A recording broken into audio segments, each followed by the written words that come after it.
അക്ബറും സാബുമാനും ആദിലയും കൂടെ ഇരുന്ന് ചർച്ച ചെയ്യുന്നത് ഷാനവാസിനെ പറ്റിയാണ്. 85 ദിവസമായി ആളിവിടെ നിൽക്കുകയല്ലേ, ഇനിയൊരു 15 ദിവസം അതുകൂടെ കഷ്ടപ്പെടണമെങ്കിൽ അയാൾ നിൽക്കട്ടെ എന്നാണ് എൻ്റെ ആഗ്രഹം. അയാൾ അപ്പോൾ ഒരു സർവൈവർ ആവില്ലേ?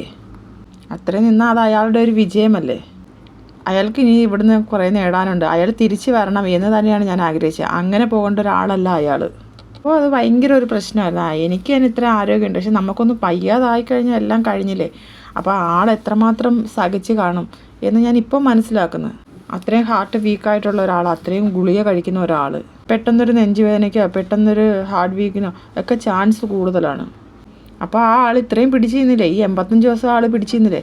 ഞാൻ പറയുന്ന ആ ഒരു 15 ദിവസം കൂടെ ആൾ പിടിച്ച് നിൽക്കണം, അതാണ് എൻ്റെ ആഗ്രഹം. അല്ലാതെ അങ്ങനെ പോകാനല്ല. ഞാൻ സാബുമാൻ്റെ അടുത്ത് അപ്പോഴേ പറഞ്ഞില്ലേ ആൾ തിരിച്ച് വരണമെന്ന്. അത് തന്നെയാണ് ഞാൻ ആഗ്രഹിച്ചത്. ഒരു സെക്കൻഡ് പോലും ഞാൻ അങ്ങനെ ആഗ്രഹിച്ചില്ല ഇങ്ങനെ സുഖമില്ലാതെ അയാൾ പോകണമെന്ന്. ഞാൻ ആഗ്രഹിച്ചത് ഒന്ന് തന്നെ, ഷാനവാസിക്ക് ഇവിടെ വേണം, നിവിനും ഇവിടെ വേണം.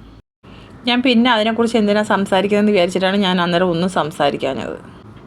ഇപ്പം ഞങ്ങൾക്ക് അന്നേരം തോന്നിയ ആ ഒരു സംശയം സാബുമോനും അന്നേക്ക് തോന്നിയതാണ്. അത് പിന്നെ ഞാൻ ആ ഒരു സംശയം അന്ന് ഞാൻ ചോദിച്ചില്ല. ആ ഒരു വിഷയം പിന്നെ സംസാരിക്കുകയേ വേണ്ടെന്ന് വെച്ചിട്ടാണ് ഞാനത് വിട്ടത്. ഞാനതാ വിചാരിച്ചത്. അപ്പോൾ അതിലെ പറയുന്നത് ഞാനതാ വിചാരിച്ചേ, ഇപ്പോൾ ഇത് കഴിയാറായി. അത് എന്തെങ്കിലും മനസ്സിലുണ്ടെങ്കിൽ അതൊക്കെ ഇവിടെ പറഞ്ഞ് തീർത്തിട്ട് പോകണമെന്നാണ് ഞാൻ പറഞ്ഞത്. എനിക്ക് അതിൻ്റെ ഒന്നും ഒരു ക്ലാരിറ്റി ഇനി എനിക്ക് വേണ്ട ആക്ച്വലി.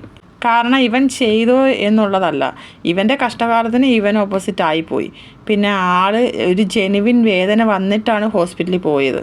അപ്പോൾ അത്രയും വേദനയെ കൂടെ പോകുന്ന ഒരാളെ കുറച്ച് നേരത്തെങ്കിലും അയാൾ ട്രാമയാണെന്ന് പറഞ്ഞത് എൻ്റെ ഒരു മിസ്റ്റേക്കാണ്. അതിനാണ് ഞാൻ സോറി പറഞ്ഞത്. പിന്നെ എനിക്ക് അതിനെക്കുറിച്ചൊരു ക്ലാരിറ്റിയും കൂടുതൽ സംസാരിക്കേണ്ട ഒന്നും ആവശ്യം എനിക്കുണ്ടായിട്ട് തോന്നിയില്ല. അതിൻ്റെ ആവശ്യമില്ല. ഇനി ഞാനാണ് അവനോട് പറഞ്ഞത് അയാൾ തിരിച്ചു വരണം. ഇനിയൊരു 15 ദിവസം കൂടെ അയാൾ നിൽക്കുന്നെങ്കിൽ അത് അയാളുടെ വിജയമല്ലേ. അയാൾ ഇനിയും ഫൈറ്റ് ചെയ്യണം, അയാൾ തിരിച്ചു വരണം. അത് തന്നെയാണ് ഞാൻ വരെ സംസാരിച്ച വിഷയം. എനിക്ക് തന്നെ അയാളുടെ അവസ്ഥ ആലോചിക്കാൻ പറ്റും. ഇത്രയും ആരോഗ്യമുള്ള എനിക്ക് തന്നെ ഒരു മെൻ്റൽ പ്രഷർ വരുമ്പോൾ എനിക്ക് പിടിച്ച് നിൽക്കാൻ പറ്റാത്തൊരവസ്ഥ വരുന്നുണ്ട്. അപ്പോൾ ആൾ അത്രയും ഗുളിക കഴിക്കുന്ന ഒരാൾ, അത്രയും ഹാർട്ട് വീക്കായിട്ടുള്ള ഒരാൾ, ആളിന് ചാൻസ് കൂടുതലാണ്. നമ്മളത് തെറ്റിദ്ധരിച്ച്, അത് എനിക്ക് ഇപ്പം ഭയങ്കര ഒരു വിഷമമുണ്ട്. എനിക്ക് ഇനി അതിനെപ്പറ്റി സംസാരിക്കാൻ താല്പര്യമില്ല. എനിക്ക് സത്യം ഞാൻ ആഗ്രഹിച്ച ഇതാണ്. ഇനി ആര് വിശ്വസിച്ചാലും ഇല്ലെങ്കിലും അയാൾ തിരിച്ചു വരണം, അയാൾ ഇവിടെ കാണണം, നിവിനും ഇവിടെ കാണണം എന്ന് തന്നെയാണ് ഞാൻ ആഗ്രഹിച്ചത്. ഞാൻ ഒരിക്കലും അയാൾ അങ്ങനെ പോകണമെന്ന് ഞാൻ ചിന്തിച്ചിട്ട് കൂടിയില്ല.